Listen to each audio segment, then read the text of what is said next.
Thưa cô chú, anh chị và các bạn thân mến, trong video ngày hôm nay em chia sẻ cách làm dưa món. Thì cách làm này cực kỳ dễ và đơn giản, làm xong và ăn liền. Cái này cận Tết mình làm vẫn được, 28, 29 Tết gì đưa ra làm là cũng có ăn liền luôn. Trước đây thì ông bà ta làm dưa món thường thì cứ hay phải đem phơi cho khô để bảo quản được lâu á. Còn cái cách làm mới này không phải phơi, ăn nó giòn, nó kiểu giòn tan luôn á, không có bị dai đâu. Ăn bánh chưng, bánh tét hoặc có bánh tráng mình ăn cũng ngon, nó đậm đà mà nó giòn. Cái cách làm này thì anh chị có thể để ở ngoài được 1 tháng, mà nếu mà muốn để lâu hơn thì bảo quản ở trong ngăn mát tủ lạnh dùm em. Xem xong rồi thì anh chị đi chợ mua đồ về và mình làm luôn nha.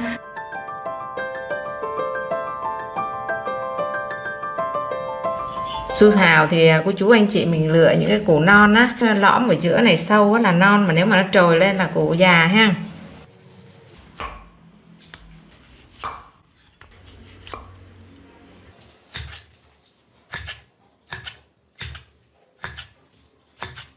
Các cái củ quả như là su hào, cà rốt, củ cải trắng, đu đủ thì em đã gọt vỏ và rửa sạch để ráo rồi nè. Bây giờ mình cắt sợi ra ha.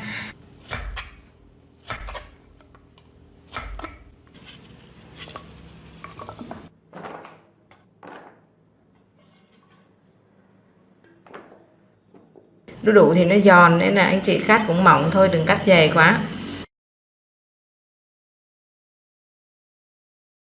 Cà rốt với đu đủ em sắc xong rồi, bây giờ cho vào thau này mình ướp muối ha.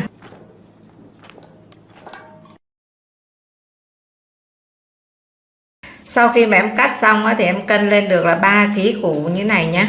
Với 3 kg củ đã cắt thì em dùng 60 g muối, 1 kg là 20 g muối bọt, muối trắng ha anh chị nhé.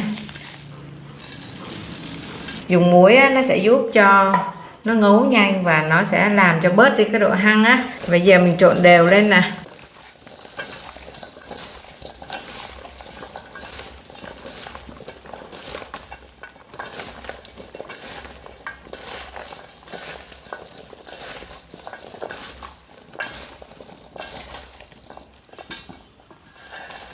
Sau khi trộn đều rồi thì em để cho thấm ở đây là 1 tiếng. Và thỉnh thoảng thì em sẽ đảo lên một lần.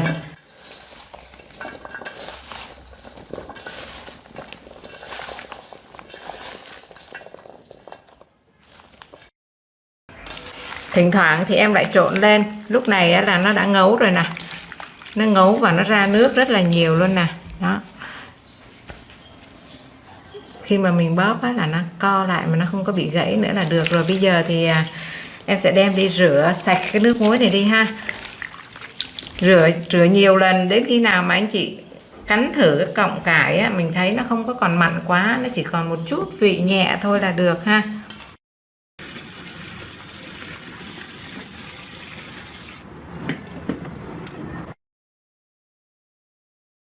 Củ cải, cà rốt sau khi mà em rửa sạch rồi để ráo, anh chị lấy cái khăn mình lau khô nước đi ha. Bây giờ em còn cho thêm vào đây 1 kg vừa hành tím với lại củ kiệu nè. Cái này thì em đã sơ chế sẵn rồi ha. Để tạo cái độ giòn cho dưa món thì em sẽ cho vào đây 200 g đường. Tất cả là 4 kg ha, 3 kg củ cải với cà rốt. Bây giờ thêm 1 kg hành với kiệu nữa là 4 kg thì em dùng 200 g đường cắt trắng.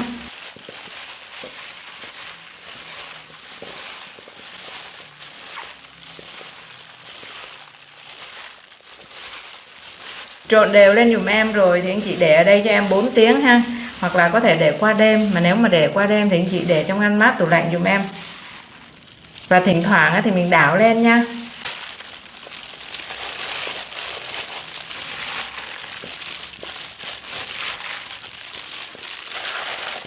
Em sẽ dùng 100 g đường cho vào đây để làm cái nước màu một lát nữa mình cho vào thì dưa món sẽ ra được cái màu đẹp, màu đậm đậm á.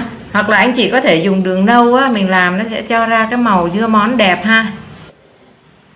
Cái này thì em không có khuấy, mình nấu cho nó tan chảy ra rồi thì mình lắc cái chảo thôi.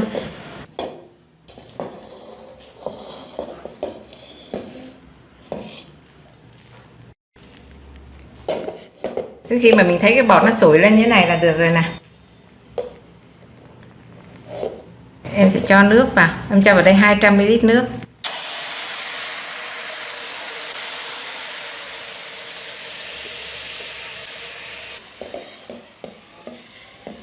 Đó, em nấu bây giờ đường nó đã tan hoàn toàn rồi nè. Em tắt bếp luôn nha.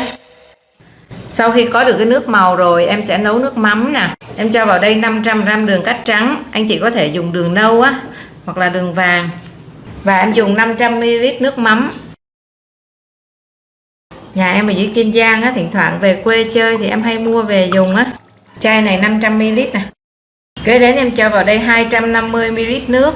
Em dành thêm 1/2 muỗng cà phê muối 2g, 1/2 muỗng cà phê bột ngọt 2g. Anh chị không thích bột ngọt thì mình có thể bỏ qua dùm em. Em khuấy cho đường tan bớt rồi mới bật bếp lên nấu. Anh chị bật bếp lên để lửa vừa nhỏ nhỏ thôi, mình nấu cho nó sôi lên. Nước mắm sôi lên là nó có bọt nè. Nước mắm càng ngon thì bọt càng nhiều. Em cho vào đây 2 muỗng canh giấm gạo. Cho giấm vào để dung hòa vị mặn ngọt, nó sẽ ngon hơn. Em nấu cho sôi khoảng cỡ 5 phút thì em tắt bếp.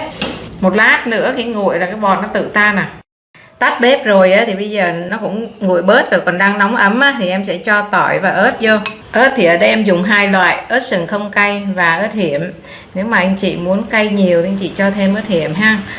Và cho tỏi vào á, để mình ăn nó có cái vị thơm thơm ha. Ớt cũng vậy, ăn nó thơm thơm, nó cay cay, nó hấp dẫn hơn. Tất cả em ướp đường và để ở trong ngăn mát tủ lạnh qua đêm rồi nè. Bây giờ lấy ra thì cái việc mà ngâm đường này nó sẽ giúp cho cái miếng cải nó giòn. Đồng thời những cái muối mà mình ướp vào trong này mình rửa nó chưa có lấy ra hết, nó cũng sẽ ra sạch luôn. Nhìn cái rau củ nó vẫn còn tươi ha, nhưng mà thực ra cái nước ở trong này nó đã mất đi rất nhiều rồi nè anh chị. Đây là cái miếng su hào nè. Em xoắn như thế này nó không có gãy ha. Nó đã héo rất nhiều rồi. Thì bây giờ mình sẽ vớt ra để ráo rồi thì mình cho nước mắm vào luôn. Củ hành với lại củ kiệu cũng vậy nữa, mình để vào trong này mình ướp đường thì cái đường nó sẽ giúp cho mất đi cái độ hăng ha. Và em để qua đêm như vậy, bây giờ em ăn thử cái củ kiệu là em thấy nó không bớt đi cái độ hăng rất là nhiều rồi. Thì như vậy là khi mà mình muối thì rất nhanh được ăn.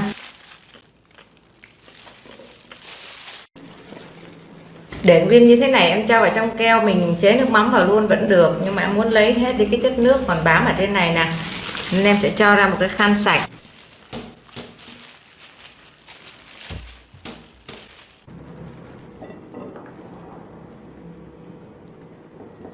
Thì đây là những cái củ quả mà em đã sơ chế xong rồi nè. Keo này thì em dùng nước sôi em trụng vào và mình vớt ra để ráo tiệt trùng mà nó nhanh khô lắm. Nó nguội keo là nó cũng khô luôn rồi anh chị ạ. Với cái tỷ lệ đường mà em cho vào đây thì nó cũng không có quá ngọt đâu. Nếu như mà anh chị nào mà không thích ngọt nhiều giảm cái đường ở trong nước mắm đi ha. Đó, cái màu nước mắm á, em làm màu mình cho vào đây bây giờ rất là đẹp luôn. Màu đậm, đúng kiểu màu dưa món luôn á. Em sẽ dùng cái miếng cài mình ném nó xuống ha, để cho dưa những cái rau củ nó chìm hoàn toàn ở dưới nước mắm. Cái này anh chị cho vào đây á, chừng vài tiếng nó ngấm là ăn được rồi à. Ăn được liền luôn á. Riêng cái củ hành với lại củ kiệu á, thì mình từ từ mình ăn sau. Thưa anh chị và các bạn, dưa món sau khi mà cho nước mắm vô, bây giờ em đưa ra nè, cái nước nó trong veo luôn và nó thấm vào trong dưa món, nhìn màu rất là đẹp luôn ha.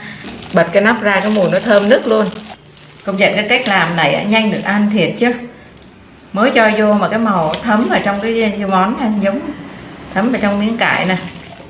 Trước đây thì ông bà ta làm dưa món thường thì cứ hay phải đem phơi cho khô để bảo quản được lâu á. Còn cái cách làm mới này thì không phải phơi, ăn nó giòn, nó kiểu giòn tan luôn á, không có bị dai đâu. Thấm cái nước mắm vô nhìn hấp dẫn chưa là. Cái này thì mình ăn kèm với lại bánh chưng, bánh tét hoặc là thịt kho, ăn với cơm cũng ngon lắm nè. Hoặc là mình đặt vào cái bánh tráng mình cuốn mình ăn gỏi cuốn bánh tráng mình ăn cũng ngon, nó đậm đà mà nó giòn.